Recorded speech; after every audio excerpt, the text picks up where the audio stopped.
یا غوث، تیرا قطرہ یم سائل ہے یا غوث، طلب کا منہ تو کس قابل ہے یا غوث، مگر تیرا کرم شامل ہے یا غوث۔ تو اپنے وقت کا صدیق اکبر، غنی و حیدر و عادل ہے یا غوث، کوئی سالک ہے یا واصل ہے یا غوث، کوئی سالک ہے یا واصل ہے یا غوث، وہ کچھ بھی ہے تیرا سائل ہے یا غوث، وہ کچھ بھی ہے تیرا سائل ہے یا غوث۔ اور ہزاروں تابعی سے تو فزوں تر، یہ طبقہ مجملاً فاضل ہے یا غوث، الوہیت ہی ایک احمد نے نہ پائی، نبوت ہی سے تو عاطل ہے یا غوث۔ انبیاء کیا خود حضور آئیں، انبیاء کیا خود حضور آئیں، وہ تیری واز کی محفل ہے یا غوث، وہ تیری واز کی محفل ہے یا غوث۔ اور وہ کیا جانے گا فضل مرتضیٰ کو، جو تیرے فضل کا جاہل ہے یا غوث۔ اور کہا تو نے کہ جو مانگو ملے گا، کہا تو نے کہ جو مانگو ملے گا، گدا تجھ سے تیرا سائل ہے یا غوث۔ اور ہمارا خاتمہ بالخیر ہوگا، تیری رحمت اگر شامل ہے یا غوث۔ آج کی یہ محفل جو اتفاق سے اب سالانہ محفل ہو گئی ہے، یہاں راجکوٹ کی سرزمین پر، ماشاءاللہ راجکوٹ کی سرزمین اہل محبت کی زمین ہے۔ یہاں علماء کرام، سادات کرام کی محنتوں سے سنیت کی ایک بہار ہے۔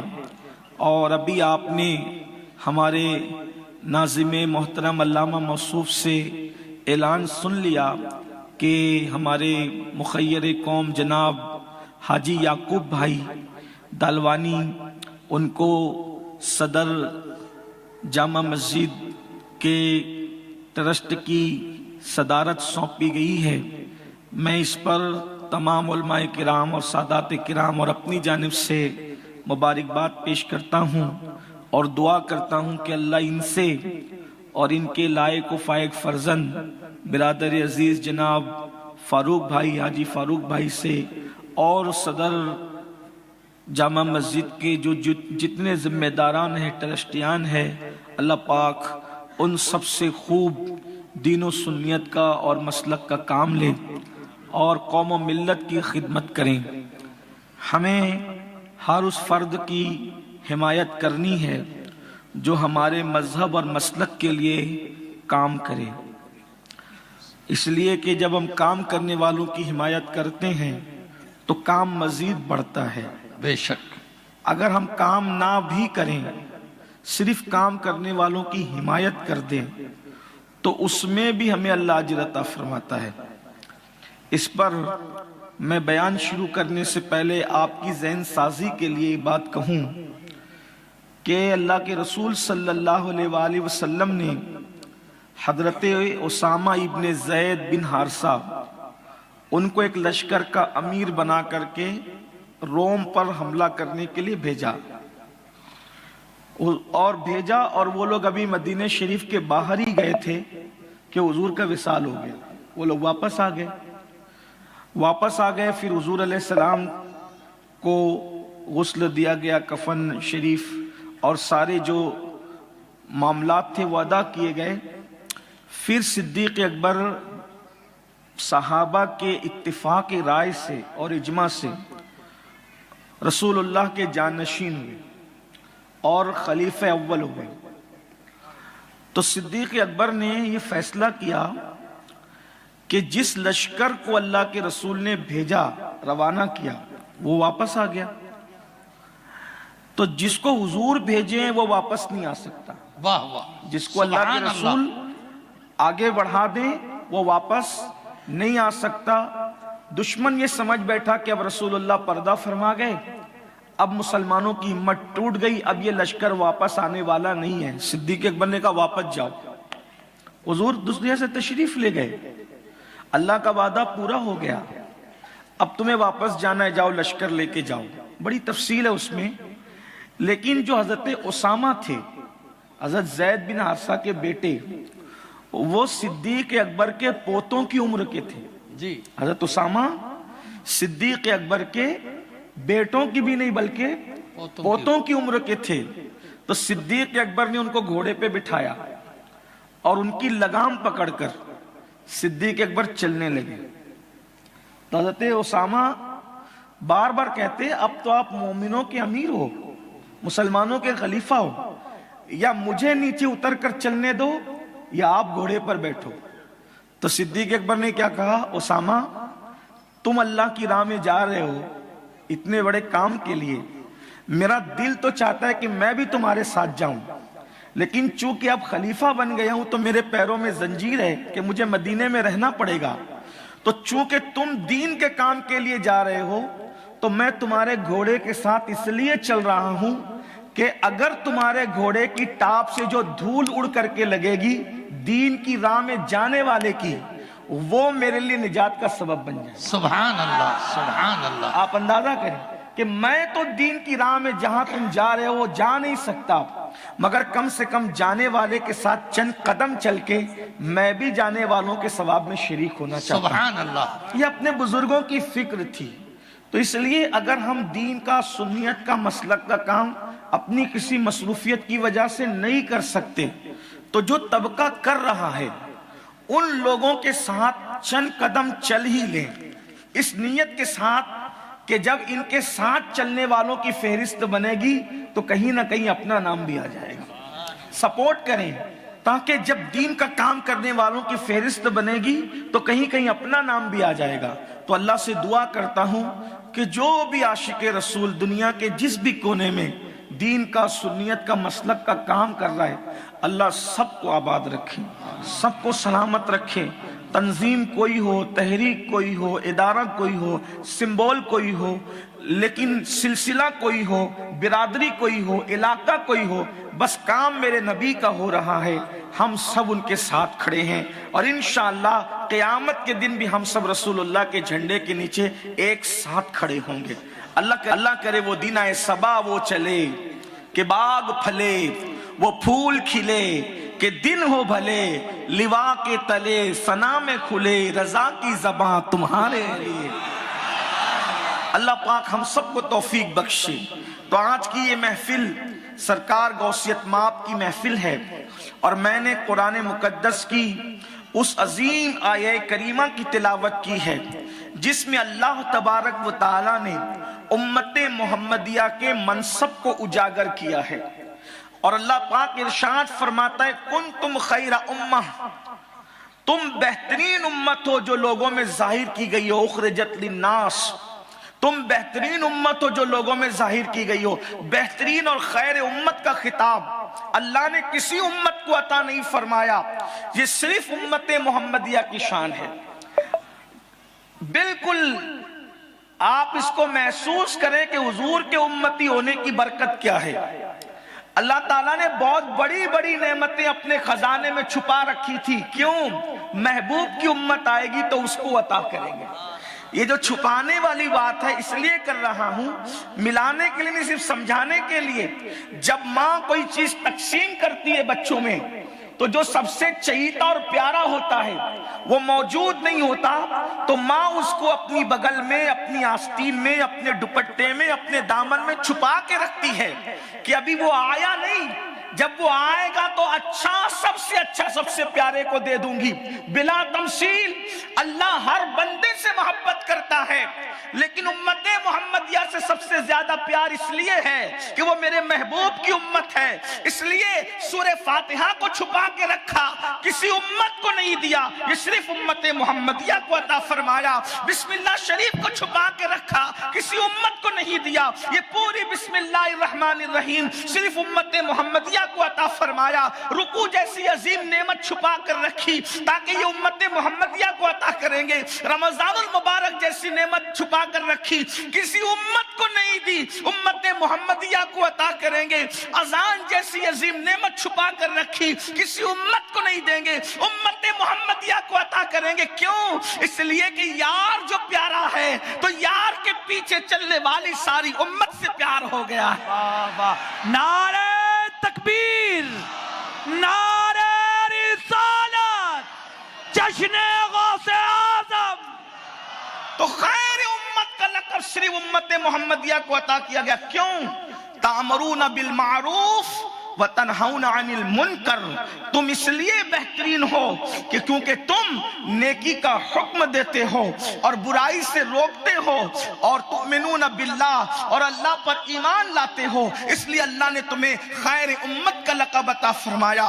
اور جو کام انبیاء کرام کرتے رہے پچھلے ادوار میں، اللہ نے نبی آخر الزمان کے صدقے، خاتم النبیین کے صدقے، سید العالمین کے صدقے، وہ ذمہ داریاں جو نبیوں کو دی جاتی تھی خاتم النبیین کی وجہ سے، یہ امت محمدیہ کو تأمرون بالمعروف وتنہون عن المنکر، یعنی نیکی کا حکم دینا اور برائی سے منع کرنا، یہ ذمہ داری اللہ نے محبوب کی امت کے لوگوں کو عطا فرمائی تاکہ تم نیکیوں کا حکم دو، برائی سے روکو۔ اور یہ اتنی بڑی ذمہ داری ہے، انسان غار میں بیٹھ کر اگر 70 سال تک عبادت کرے، وہ عبادت اپنی جگہ الگ ہے، اور ایک لمحہ کوئی نیکی کی دعوت دے، یہ لمحہ اس 70 سال کی عبادت پر بھاری ہو جاتا ہے، اس لیے کہ غار میں بیٹھے ہوئے عبادت کرنے والا اکیلا جنت میں جائے گا، لیکن نیکی کی دعوت دینے والا پوری قوم کو جنت میں لے کر کے جائے گا۔ اس لیے اس کی اہمیت بڑھ گئی ہے۔ میرے آقا علیہ السلام کے دیوانوں، اللہ اکبر، تو جب جب دنیا کے اندر ظلم بڑھا، جبر بڑھا، گناہ بڑھے، فسق و فجور بڑھا، کفر نے اپنے پیروں کو پسارنے کی کوشش کی، شیطان نے اغوا کرنے کی کوشش کی، شیطان نے گمراہ کرنے کی کوشش کی، تو میرے اللہ نے ہر دور میں کسی نہ کسی اپنے جلیل القدر بندوں کو جو ہے وہ ظاہر فرمایا۔ اور جس وقت اللہ اکبر 5ویں صدی ہجری کا دور تھا، اس دور میں فسق و فجور عام تھے، عیسائیت نے مکمل طور پر اسلامی معاشرے کو جکڑنے کی کوشش کی، عیسائیوں نے اللہ اکبر اسلام کو مٹانے کی ٹھانی۔ اس وقت اللہ نے سیدنا شیخ عبد القادر جیلانی سرکار غوث اعظم کو مصطفیٰ جان رحمت کے تنے بے سایہ کے سایہ کی شکل میں دنیا میں جلوگر فرمایا۔ سرکار غوث پاک کیا ہیں، کون ہیں، سنیوں کا بچہ بچہ جانتا ہے، لیکن صرف آج میرا عنوان ایک غوث پاک کی ایک خصوصیت پر آج میں بیان کرنا چاہتا ہوں۔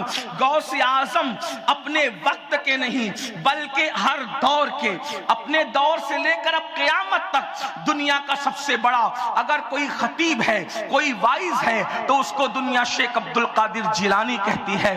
بلکہ ہم یہ تصور کرتے ہیں ہماری محفلوں میں بھی جو لوگ آتے ہیں وہ غوث اعظم کے فیوز و برکات کا حصہ ہے، ان کی صدقے میں، ان کی نالین کے صدقے میں اللہ ہماری محفلوں کو بھرتا ہے، اور ہماری محفلوں سے لوگ فیوز و برکات حاصل کرتے ہیں۔ تو سیدنا غوث پاک دنیا میں تشریف لائے، ماحول تھا بڑا بھیانک ماحول، امیر لوگ بگڑے، غریب لوگ بگڑے، دیندار لوگ بگڑے، عجیب سا ماحول تھا۔ سرکار غوث پاک سادات گھرانے میں، حسنی حسینی گھرانے میں پیدا ہوتے ہیں، ماں حسینی سیدہ تھی، بابا حسنی سید تھے، اور حسنی حسینی پھول جب کھلتا ہے اللہ اکبر گلستان فاطمہ کے اندر، تو اس کو شیخ عبد القادر جیلانی کہتے ہیں۔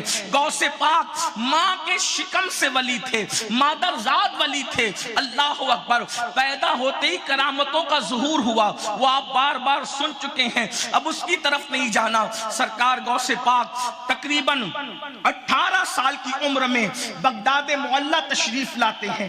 اللہ کا انتظام دیکھو، اللہ کی شان دیکھو، جتنے مضبوط لوگ بغداد میں تھے، زیادہ تر لوگ غوث پاک کی آمد سے پہلے بغداد سے رخصت ہوئے۔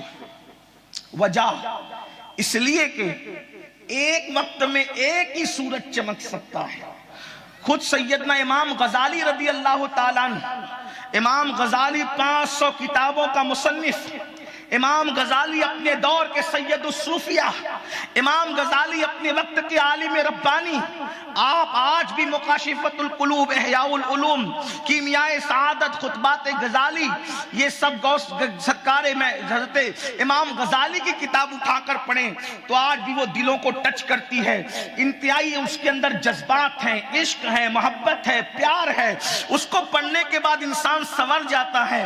بعض بزرگوں نے کہا اگر کسی کو کامل پیر نہیں ملتا وہ کیمیاء سعادت کو اپنا مرشد بنا لے، انشاءاللہ وہ منزلوں کو طے کرنے لگے گا۔ ایسی ایسی کتابیں لکھی، لیکن غوث پاک آنے والے تھے، امام غزالی بغداد چھوڑ کر کے رخصت ہو گئے۔ اندازہ فرمائیں، یعنی کہ یہ سسٹم دیکھیں، آپ انداز دیکھیں۔ امام غزالی کون؟ چونکہ عنوان غوث پاک ہے، مگر آپ امام غزالی کو صرف اتنا محسوس کر لیں، 4 سال کی عمر امام غزالی کی، 4 سال کی۔ استاد نے پوچھا غزالی تجھے دنیا غزالی کہہ کے پکارتی ہے، اپنا نام تو بتا۔ نام نہیں بتایا۔ عمر کتنی؟ صرف 4 سال، نام نہیں بتایا۔ استاد نے کہا غزالی تمہارا نام، پھر چپ رہے۔ پھر کہا غزالی اپنا نام بتاؤ، چپ رہے۔ استاد ناراض ہو کے ڈانٹتے ہیں، سزا دیتے ہیں، تنبیہ کرتے ہیں۔ تھوڑی دیر کے بعد ہٹے، استاد کی توجہ کسی طرف بٹی، ہٹے، وضو کر کے آئے۔ استاد میرا نام محمد ہے، میرے ابا کا نام بھی محمد ہے اور میرے دادا کا نام بھی محمد ہے، اس طرح میں محمد ابن محمد ہوں۔ استاد نے مسکرا کر پیشانی چومی، کہا میرے لاڈلے پہلے کیوں نہیں بتایا، ڈانٹ کیوں سنی؟ تو عرض کرتے ہیں استاد میری امی نے مجھے بتایا تھا کہ بیٹا تیرا نام محمد نبی رحمت کے نام پہ رکھا گیا ہے، اور نام محمد عاشق لوگ بے وضو نہیں لیا کرتے، تو میری ماں کی تربیت ہے کہ میں نے نام محمد اب تک کبھی بے وضو نہیں لیا۔ جب آپ نے میرا نام پوچھا میں وضو سے نہیں تھا، اس لیے میں نے نام محمد لینا گوارا نہیں کیا۔ اب چونکہ میں وضو کر چکا ہوں اس لیے میں نے نام محمد لیا ہے۔ یہ امام غزالی ہے، یہ امام یا رسول، یہ امام غزالی۔ ایسے بڑے بڑے بزرگ غوث پاک کی آمد سے پہلے بغداد چھوڑ کر رخصت ہوئے۔ کچھ بزرگ رہے بھی، لیکن وہ رہے بھی تو سرکار غوث اعظم کی ان لوگوں نے تربیت کی تھی، سرکار غوث اعظم کو ان لوگوں نے پڑھایا۔ 18 سال کی عمر میں غوث پاک تشریف لائے بغداد شریف۔ اس کے بعد آپ عالم بنے، فقیہ بنے۔ سرکار غوث پاک اس مفتی کا نام ہے جس نے چاروں مسلک پر فتویٰ دیا ہے۔ وہ حنفی مسلک پر بھی فتویٰ دیتے تھے، وہ شافعی مسلک پر بھی فتویٰ دیتے تھے، وہ حنبلی مسلک پر بھی فتویٰ دیتے تھے، وہ مالکی مسلک پر بھی فتویٰ دیتے تھے۔ یہاں مفتیان کرام ہو تو ان سے پوچھے کہ ایک مسلک پر فتویٰ دینے کے لیے کتنی محنت درکار ہوتی ہے، لیکن غوث پاک چاروں مسلک پر فتویٰ دیا کرتے تھے۔ یہ غوث پاک کا علمی مقام ہے، لیکن یہ میرا عنوان نہیں۔ سرکار غوث پاک رضی اللہ تبارک و تعالیٰ عنہ، چونکہ آدمی مدرسے میں پڑھاتا ہے، وہ مدرسے میں بھی پڑھاتے تھے، اور اتنے بڑے مدرس تھے غوث پاک کہ ان کے مدرسے سے ہر سال جب دستار بندی جس کو آپ کہہ لیں یا فراغت کہہ لیں یا سنت کی تقسیم کہہ لیں، ہر سال غوث پاک کے مدرسہ قادریہ سے 3000 علماء فارغ ہوتے تھے۔ 3000 تو جس کے مدرسے سے 3000 علماء فارغ ہوں اس کے مدرسے میں پڑھتے کتنے ہوں گے؟ ہمارے یہاں 300-400 لوگ اگر پڑھیں تو بمشکل 30-40 ہم فارغ کر پاتے ہیں۔ اللہ اکبر۔ تو جہاں سے ہر سال 3000 علماء فارغ ہوں تو پڑھنے والوں کی تعداد کتنی ہوگی؟ اور یہ بات بھی آپ کو بتا دوں، جتنے وہ طلبہ ہوتے تھے ان سب کے اخراجات سرکار غوث اعظم اپنی جیب خاص سے کیا کرتے تھے، اور ان سب کو کھلانے پلانے کی ذمہ داری حضور غوث اعظم کی تھی۔ اس کا مطلب یہ نہیں کہ آج ہی لوگ 11ویں کے نام پہ کھا رہے ہیں، آج تو کھا ہی رہے ہیں، غوث پاک تو شروع سے کھلا رہے ہیں۔ 3000 علماء اگر فارغ ہوتے ہوں پڑھتے کتنے ہوں گے؟ اور پھر ان فارغین میں کیسے کیسے لوگ ہیں، اللہ اکبر، جلال الدین رومی کے دادا استاد، شمس تبریز کے استاد، اندازہ کریں یہ وہ لوگ ہیں جنہوں نے دنیا میں انقلاب پیدا کیا ہے، اللہ اکبر، امام یافعی کے دادا استاد، ایسے ایسے بڑے بڑے بزرگ اس مدرسے سے فارغ ہوئے، اللہ اکبر۔ اسی مکتبہ عشق کا ایک بطل جلیل جس نے صلاح الدین ایوبی کے نام سے دنیا میں شہرت پائی، بیت المقدس کو آزاد کرانے والا، میرے غوث کے دسترخوان کے ٹکڑوں کو چننے والا تھا، نور الدین زنگی، صلاح الدین ایوبی کو جن لوگوں نے جذبات سے بھرپور کیا تھا وہ سارے مشیر غوث اعظم کے شاگرد ہیں یا مرید ہیں یا مرید کے مرید ہیں۔ ایک انقلاب تھا، آپ نے علمی دریا بہائے، لیکن چونکہ آدمی جب بخاری پڑھائے، مسلم پڑھائے، ترمذی پڑھائے، ابن ماجہ پڑھائے یا کوئی کتاب پڑھائے، منطق پڑھائے، فلسفہ پڑھائے، علم کلام پڑھائے، الہیات کا درس دے، کچھ بھی پڑھائے، وہ پبلک اس سے مستفیض نہیں ہو پاتی۔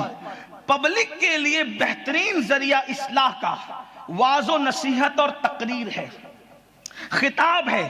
اس لیے ہر نبی نے خطاب کیا ہے۔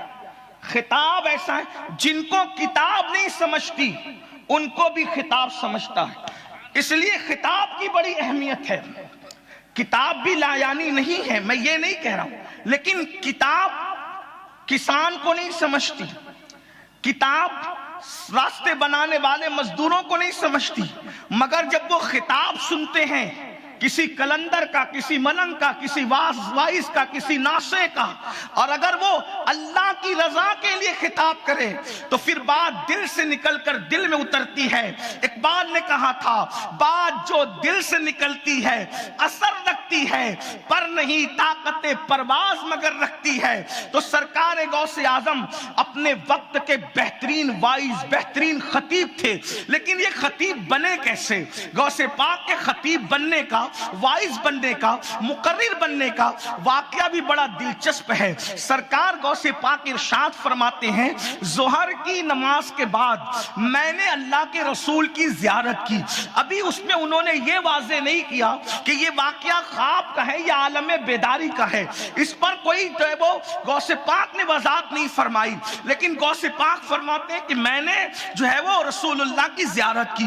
ویسے غوث پاک نے بار بار اپنی ماتی کی آنکھوں سے عالم بیداری میں غوث پاک نے رسول اللہ کا دیدار کیا، مولا علی کا دیدار کیا، انبیاء کے دیدار کی، اس پر کتابیں موجود ہیں، دلیلیں موجود ہیں۔ اور ہم اہل سنت کے عقیدے میں چونکہ نبی زندہ ہیں تو اگر کوئی دیکھنے والی آنکھ ہو تو وہ عالم بیداری میں بھی رسول اللہ کی زیارت کر سکتا ہے۔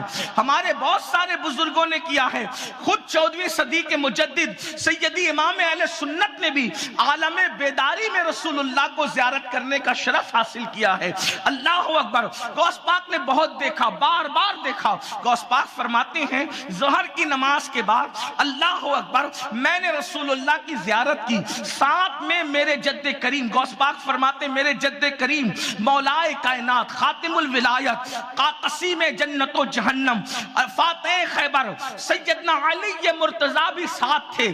اس وقت رسول اللہ نے پوچھا بیٹے عبد القادر، آقا دیکھو بیٹا کہہ کے جس کو پکارے کیا شان ہے میرے غوث کی، وہ جسے غلام کہتے، اپنے در کا سگ کہتے، یہ بھی مقدر کی معراج ہے، لیکن کیا نصیب پایا ہے، حالانکہ سارے سادات حضور کے بیٹے ہیں، اللہ اکبر، مگر جو پیا من بھائے وہی سہاگن کہلائے۔ اللہ اللہ، بیٹے تو سب ہیں مگر سب ناز کرتے وہ میرے نانا ہیں، اور ناز کرنے کا حق بھی ہے، مگر غوث پاک ایسا بیٹا ہے جسے رسول اللہ بیٹا کہہ کے پکارتے ہیں۔ میرے بیٹے تم واز کیوں نہیں کرتے، تقریر کیوں نہیں کرتے، خطاب کیوں نہیں کرتے؟ اس کی نانا جان یہ ماحول عربیوں کا ہے، عراق میں عربی بولی جاتی، یہ ماحول عربیوں کا ہے، میں اجمی ہوں، چونکہ غوث اعظم کی ولادت ایران میں ہوئی تھی۔ ایران کا ایک شہر ہے جس کو گیلان کہتے ہیں، اور اس کو غاف چونکہ عربی میں نہیں ہوتا، تو جب یہ گیلان عربی میں پڑھا جاتا ہے تو اس کو جیلان کہتے ہیں۔ تو غوث پاک کی ولادت ایران میں گیلان میں ہوئی، تو کہا حضور میں تو عجمی ہوں، فارسی بولنے والا ہوں، میں کیسے خطاب کروں؟ اور اس وقت تو لوگ محفلیں سجا کر بیٹھے ہوئے تھے، تقریریں کرتے تھے، خطابات کرتے تھے، بہت سارے اکثر لوگ ایسے بکے ہوئے تھے، چند فیصد لوگ تھے جو حق پر تھے۔ اس لیے کہ آپ کسی کو تصور مت کرنا، میں دور کے لیے نہیں کہہ رہا ہوں لیکن حالات بتا رہا ہوں، اکثر حکومتیں قلمکاروں کو خریدتی ہے، زبان دانوں سخنوروں کو خریدتی ہے، جن کے پیچھے پبلک چلتی ہے حکومتیں ان کو خریدتی ہے نا۔ ہر دور کی حکومتوں کا مزاج ہے، آج ہی نہیں ہے، ہر زمانے میں۔ اس دور میں بھی بادشاہوں نے خرید رکھا تھا مقرروں کو، مشائخ کو، پیروں کو، مسجد کے مولویوں کو خرید رکھا تھا۔ اکثر چند فیصد لوگ تھے جو حق پر تھے، حق پر ہونے کے باوجود ماحول سے اتنے دبے سہمے تھے کہ کسی کے خلاف کچھ بول نہیں پاتے تھے، اور ان کو حکومتوں نے چونکہ عوام بیدار نہ ہو، کیونکہ بیداری جو اور انقلاب آتا ہے وہ یا تو اہل قلم سے آتا ہے یا تو اہل زبان سے آتا ہے۔ یہ بات اچھی طرح یاد رکھنا، قلم اور زبان اسی لیے خریدے جاتے ہیں تاکہ انقلاب نہ آئے، پبلک کو بھیڑ اور بکریوں کی طرح جاہل رکھا جائے، ان پڑھ رکھا جائے۔ اس دور کے بادشاہوں نے قوم کو سلانے کے لیے اس دور کے خطیب اور قلمکار اہل تصنیف کو، اور پھر بظاہر میں اہل تصوف کے کہلانے والوں کو بھی، سب کی بات نہیں کر رہا ہوں، ہر دور میں کچھ لوگ بکنے سے بچتے ہیں، بعض اتنے مضبوط ہوتے ہیں جن کو زمانہ کبھی خرید نہیں پاتا، اور بعض اتنے سستے ہوتے ہیں کہ وہ بکتے ہی رہتے ہیں۔ اور ایک بات یاد رکھنا، جو ایک بار بکتا ہے وہ بار بار بکتا ہے، اور جو ایک بار نہیں بکتا پھر وہ کبھی نہیں بکتا۔ جو نہیں بکتا وہ محمد الرسول اللہ کی چوکھٹ پر بکا ہوا ہوتا ہے، اس لیے وہ کہیں نہیں بکتا۔ کہنے والے نے کہا تھا کہ یا رسول اللہ تم نے خرید کر مجھے انمول کر دیا۔ حضور جسے خرید لیتے ہیں پھر اس کو دور خرید نہیں پاتا۔ نہیں دیکھا یزید نے خریدنے کے کتنے جتن کیے، مگر امام حسین کو اور اس دور کے سچے لوگوں کو یزید خرید نہ سکا۔ امام علی مقام کس طرح ڈٹ کر رہے، ان کی رگوں میں حسینی خون تھا، ان کی رگوں میں حسنی خون تھا۔ اللہ اکبر۔ تو اس دور کے بہت سارے لوگ خانقاہی، درسگاہی، قلمکار، تقریر کرنے والے بکے ہوئے تھے، تو وہ پبلک کو الجھائے رہتے تھے، یعنی ایسی باتوں میں الجھاتے تھے۔ کیا ایک سوئی کے ناکے سے کتنے فرشتے اللہ گزار سکتا ہے؟ یعنی جھنجھنا دے دیا، جاؤ لڑتے رہو، کالا رنگ افضل ہے یا ہرا رنگ افضل ہے، یہ جھنجھنا دے دیا، لڑتے، فروعی مسائل میں الجھائے رکھا تاکہ پبلک کا مزاج اصل عنوان کی طرف نہ ہو، اصل مسائل کی طرف نہ ہو۔ یہ بکے ہوئے لوگوں کا مزاج تھا۔ آج بھی کہیں نہ کہیں اس کی جھلکیاں آپ دیکھ سکتے ہیں۔ قوم کو سلاؤ، قوم کو الجھاؤ، قوم کو لا یعنی بحثوں میں مبتلا کر دو تاکہ یہ قوم اصل مسائل کا ادراک نہ کر سکے۔ فلسطین تباہ ہو تو تباہ ہوتا رہے، مسجد اقصی کی شہادت کے منصوبے بنتے ہیں تو بنتے رہیں، ابھی یہ اسی میں مبتلا رہیں گے کہ کون افضل ہے اور کون ولی افضل ہے اور کون اس سے چھوٹا ہے، اور تو چھوٹے بڑے کی تقسیم کرے گا ولیوں میں، تیرا اپنا منصب ہے، واللہ کبھی نہیں۔ ہمیں تو بس اتنا کہہ دیا گیا، جو نبی کا عاشق ہے، نبی کا جو غلام ہے، ہمارا وہ امام ہے۔ اصل مسائل پر ہمیں ٹوپیوں میں کیا دلچسپی، ہمیں ٹوپیوں میں دلچسپی نہیں، ہمیں دلوں کے رنگ میں دلچسپی ہونی چاہیے۔ ہمیں اللہ اکبر، یہ سلسلہ افضل یا وہ سلسلہ افضل، اس جھنجھنے کو بجانے کی بجائے ہمیں یہ سوچنا چاہیے کہ قوم غربت کی سطح سے بھی نیچے گر چکی ہے، اس قوم کو ہم اوپر کیسے اٹھائیں گے؟ بچیاں اور بچے مرتد ہو رہے ہیں، ان کا ایمان کیسے بچائیں جائیں گے، اس دور میں بھی جھنجھنے بجائے جا رہے تھے۔ آج کے دور کے حالات سے میں کچھ کم واقف ہوں، اس لیے آج کے دور پر کوئی تبصرہ نہیں کر سکتا، اور اگر کروں گا تو شاید اپنے آپ پہ ضبط نہیں کر سکوں گا۔ کہنے والے نے کہا ہے، اپنے بھی خفا مجھ سے ہیں بیگانے بھی ناخوش، اپنے بھی خفا مجھ سے ہیں بیگانے بھی ناخوش، میں زیر حلاحل کو کبھی کہہ نہ سکا قند، کچھ کہوں تو کہا نہیں جاتا، چپ رہوں تو رہا نہیں جاتا۔ کیسے لا یعنی مسائل میں الجھایا تھا، شاید اس کی کچھ جھلک آپ دیکھ سکتے ہیں، لیکن تمہیں محسوس کرنا ہے وہ دور آج سے 900 سال پہلے کا دور تھا، اور یہ ٹیکنالوجی کا دور ہے، کمپیوٹر کا دور ہے، سائنس کا دور ہے۔ چاند پر لوگ اللہ اکبر جانے کے منصوبے بنا رہے ہیں، چاند پر لوگ پانی تلاش کر رہے ہیں۔ مسلمانوں، اگر ہم اسی میں الجھے رہیں گے کہ تیرا باپ بڑا کہ میرا باپ بڑا، تو ایجوکیشن پر کب منصوبہ بناؤ گے؟ ایجوکیشن پر کب پلان بناؤ گے؟ غربت کے خاتمے کے لیے کب کوششیں کرو گے؟ ہاسپٹل اپنے خود کے بنانے کے لیے کب کوششیں کرو گے؟ حیرت ہے، تمہارے بچے پیدا ہوتے ہیں تو مشرکین پر پہلی نظر پڑتی ہے، اور جب تمہارے بڈھے مرتے ہیں تو مشرک ڈاکٹروں کو دیکھتے دیکھتے مرتے ہیں۔ کبھی اس کا خیال کیا؟ کبھی اس کی فکر تمہیں ہوئی؟ کیونکہ تمہارے پاس خود کے ہاسپٹل نہیں ہے۔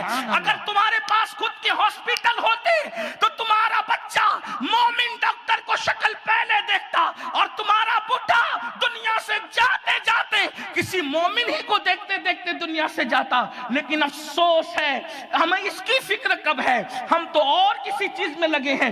اب بھی یہ مسئلہ لوگ چھیڑ رہے ہیں کہ نبی کو علم تھا کہ نہیں تھا، غیب کی خبر تھی کہ نہیں۔ آپ بتائیے، جھنجھنے دیے جا رہے ہیں۔ میں کہتا ہوں، ارے نادان، جب تیرا داماد ان پڑھ تو گوارا نہیں کرتا تو خدا اپنا محبوب ان پڑھ کیسے گوارا کر سکتا ہے؟ جب تو داماد ڈھونڈنے نکلتا ہے تو تو ڈگری دیکھتا ہے۔ سوچ تو صحیح، جس کو تو نے داماد بنایا ہے ڈگریوں کے بغیر نہیں بنایا، تو خدا نے جس کو اپنا محبوب بنایا ہوگا وہ کتنی ڈگریوں والا ہوگا۔ جہاں سے سب کی عقلیں ختم ہوتی ہے، وہاں سے محمد الرسول اللہ کے طلبوں کا آغاز ہوتا ہے۔ سبحان اللہ، نعرہ تکبیر، نعرہ رسالت، خاندان اہل بیت۔ نبی زندہ ہے کہ مر گئے؟ معاذ یہ جھنجھنے تمہارے نبی بھی مر کے مٹی میں مل سکتا ہے؟ نبی بھی مر کے مٹی میں مل سکتا ہے؟ حیرت ہے۔ اور تم ہوٹلوں پر بیٹھ کر اسی پہ بحث کر، ارے یہ کیا باتیں ہیں؟ جب ایک دانہ ایک کسان زمین میں ڈالتا ہے تو دانے دو قسم کے ہوتے، ایک کو مٹی کھا جاتی ختم ہو جاتا ہے، ایک کو مٹی نہیں کھا پاتی اس سے پودا نکلتا ہے، اور اس سے کئی پودے۔ جو خدا دانے کی زمین میں حفاظت کر سکتا ہے، کیا وہ اپنے نبیوں کی حفاظت نہیں کر سکتا؟ کیسے بات کرتے ہیں؟ نبی اپنی طرح ہے؟ کیا ہے؟ میں نے کہا اپنا ابا بھی اپنی طرح نہیں ہے، کیونکہ اپنے آپ کو دیکھو تو کچھ نہیں ملتا، باپ کو دیکھو تو مقبول حج کا ثواب ملتا ہے۔ اپنا ابا بھی اپنی طرح نہیں ہے۔ جس کا باپ اپنی طرح نہیں ہو، اس کا رسول پاک اپنی طرح کیسے ہو سکتا ہے؟ لیکن یہ سب تمہیں جو ہے وہ الجھائے رکھا، ہاتھ یہاں باندھے کہ یہاں باندھے۔ میں نے کہا او ہاتھ باندھنے کے چکر میں پڑنے والے، دل میں عشق رسول بسا، پھر کہیں بھی باندھ، تیری نماز کی معراج ہو جائے گی۔ ہم لوگ کہاں شافعیوں سے جھگڑنے جاتے ہیں، وہ بھی تو ہم سے اوپر باندھتے ہیں، لیکن لڑنے نہیں جاتے۔ کیوں؟ کیونکہ وہ امام شافعی کے سچے مقلد ہیں، اور وہ عشق رسول دل میں رکھ کر ہم سے اوپر باندھتے ہیں۔ ہم نے کہا اوپر نیچے کا سوال نہیں، سوال تو دل کا ہے۔ دل میں اگر آمینہ کا لال بستا ہے تو پھر نیچے باندھ یا اوپر باندھ، وہ نماز عرش تک جاتی ہے۔ امام مالک کے سچے مقلدین ہاتھ چھوڑ کے پڑھتے، ہم نے ان سے کب جھگڑا کیا؟ وہ تو باندھتے بھی نہیں ہے، چھوڑ کے پڑھتے، لیکن ہم ان کی پیشانیاں چومتے۔ کیوں؟ کیونکہ امام مالک کے سچے مقلد ہیں۔ ہم ان سے کہتے ہیں نہ بھی باندھ چھوڑ دے، نہ چھوڑنے کا سوال ہے نہ پکڑنے کا، یہاں تو دامن مصطفیٰ پکڑنے کی اہمیت ہے نا؟ تو یہ جھنجھنے 1857 کے بعد تقسیم ہوئے، آپ کو لایانی معاملات میں الجھایا گیا۔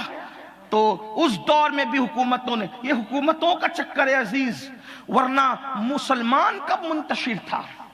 اور اب بھی 80% امت متحد ہے.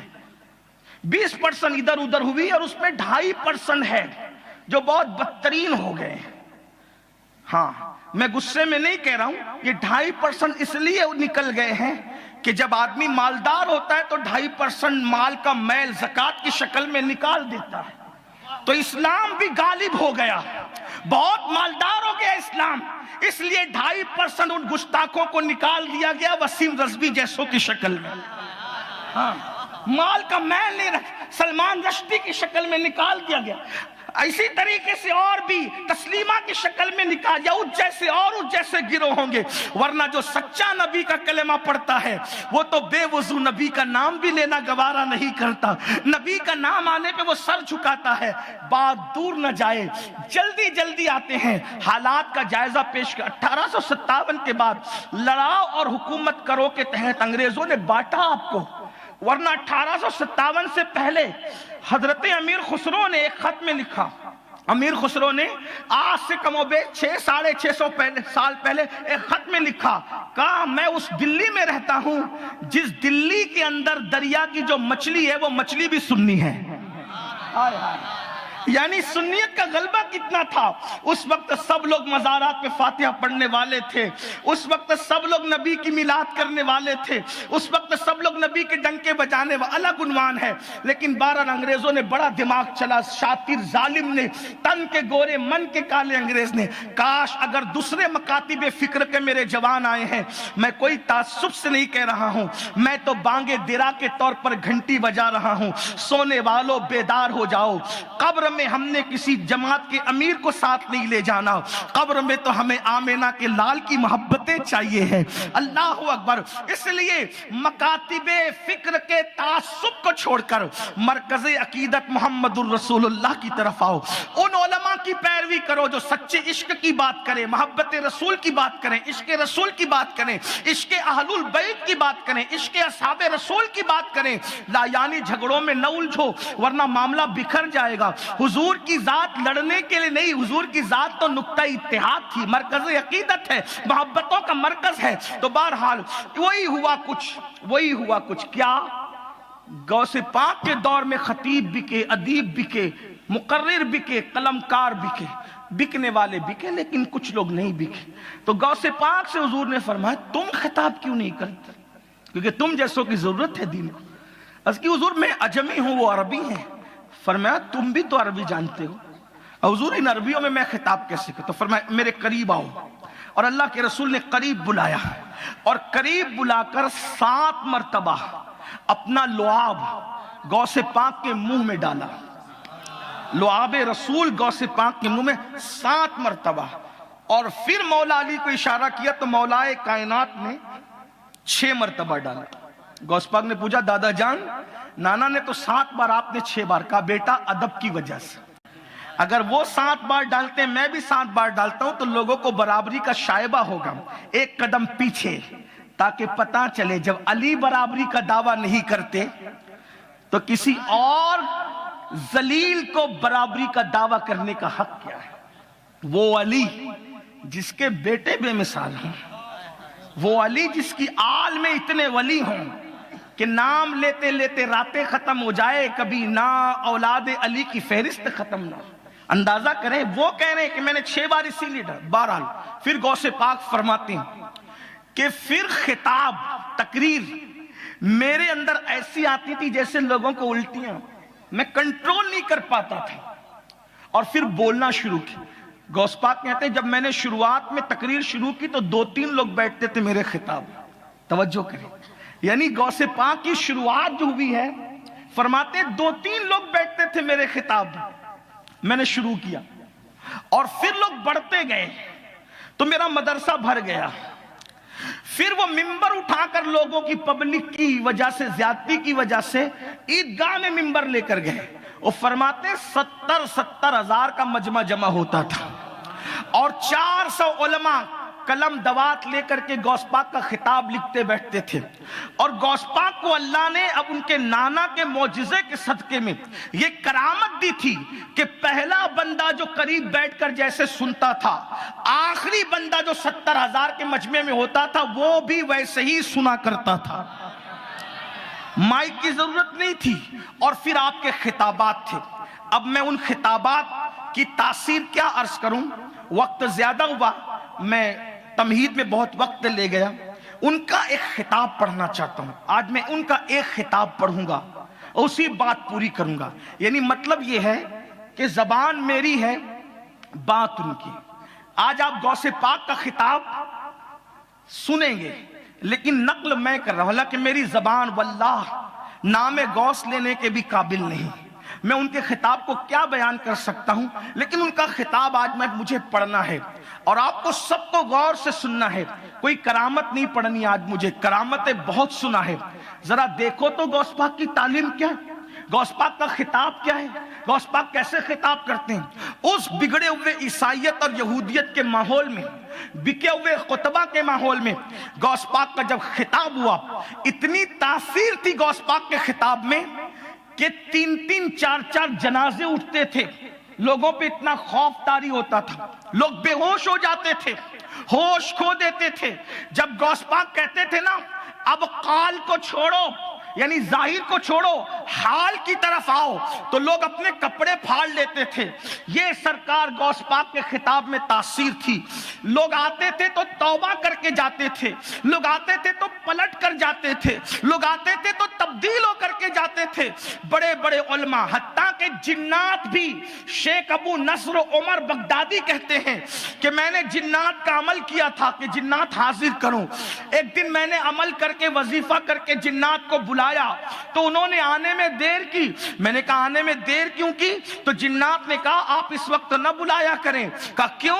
کہا اس وقت ہم سرکار غوث اعظم کا خطاب سننے کے لیے جاتے ہیں، اس لیے آپ اس وقت نہ بلایا کریں۔ کہا کیا تم جنات بھی غوث پاک کا خطاب سنتے ہو؟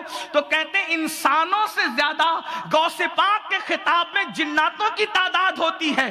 اللہ اکبر! یہ سرکار غوثیت ماپ کا خطاب تھا، اور ان کی حوصلہ افزائی کی خاطر خود حضور بھی تشریف لاتے تھے۔ میں نے ایک مرتبہ لوگوں کا، حضور بھی آتے تھے، لوگوں نے کہا یہ کیا گستاخی ہو گئی ہے کہ حضور بھی آئیں گے ان کا خطاب سننے؟ میں نے کہا تجھے عقل ہی نہیں ہے، تجھے پتہ ہی نہیں ہے کہ گستاخی کیا ہے۔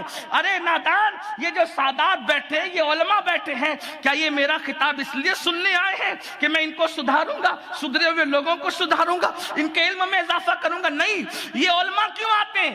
آدمی جب آیت پڑھتا ہے نا، میرے جیسا طالب علم، یہ علماء اندازہ لگاتے ہیں کہ آج سید کا عنوان کیا ہوگا، وہ جان لیتے ہیں، پورا سب وہ تانے بانے ان کی نظر میں ہوتے ہیں، منطق و فلسفے ان کی نظر۔ پھر یہ کیوں آتے ہیں؟